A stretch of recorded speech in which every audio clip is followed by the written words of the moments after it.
Quand on parle des idées référentielles ayant pavé le long chemin de la victoire sur l'apartheid en Afrique du Sud et en réalité dans toute l'Afrique australe, cela renvoie généralement à la non-violence inspirée de Gandhi et de Martin Luther King, au principe humaniste d'Ubuntu qui aura d'ailleurs permis de poser les bases institutionnelles de la nouvelle Afrique du Sud, aux valeurs chrétiennes portées avec foi et détermination par Desmond Tutu, le prix Nobel de la paix 1984, ou encore Alan Bozak, à l'influence des systèmes politiques anglais et américains, aux idées communistes, etc. Pourtant, comme l'explique Nelson Mandela lui-même dans son fameux ouvrage intitulé Un long chemin vers la liberté, ouvrage publié dans sa version française aux éditions Fayard en 1994, l'esprit de 1789 et le modèle révolutionnaire français étaient tout aussi déterminants dans les rangs des mouvements sud-africains de libération.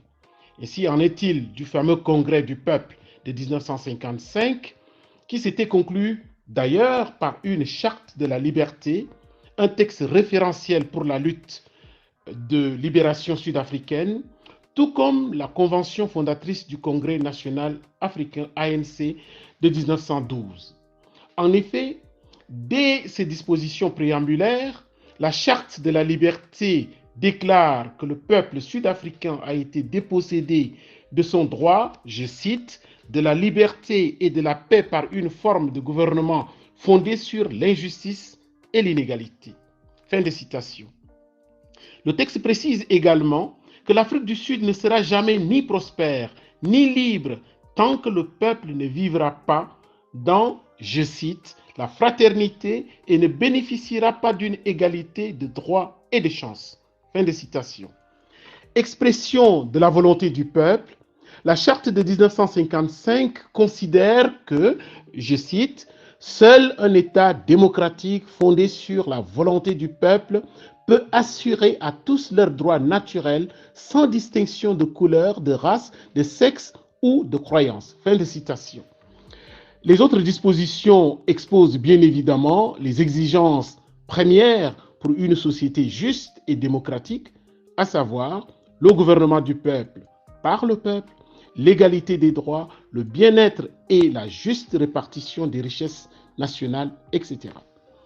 S'adressant à Nelson Mandela, François Mitterrand s'était employé à rappeler, à juste titre d'ailleurs, le lien indiscutable entre les valeurs républicaines françaises et le combat de celui qui a lié son propre destin à la libération de son peuple. Je cite, « Vous êtes l'homme de la liberté au fond des cachots, l'homme d'égalité au pire de la discrimination, l'homme de la fraternité face au fratricide du racisme. » Fin de citation. Dans cette allocution qui date de 1990, en hommage à Nelson Mandela et à son épouse lors de leur visite en France, quelques mois seulement après la libération du futur président sud-africain, François Mitterrand fera également remarquer, je le cite, « Si la France est la patrie des droits de l'homme, elle est la vôtre. » Fin de citation. S'il est tout à fait possible de parler de l'influence du républicanisme français dans la lutte contre l'apartheid en Afrique du Sud, quels en sont véritablement les éléments d'analyse et d'explication? Par ailleurs, au-delà des considérations historiques qu'il convient bien évidemment de rappeler, en quoi l'universalité des idéaux du républicanisme de 1789 peuvent-ils concrètement faire sens aujourd'hui face aux nouvelles formes d'oppression ou d'apartheid à travers le monde?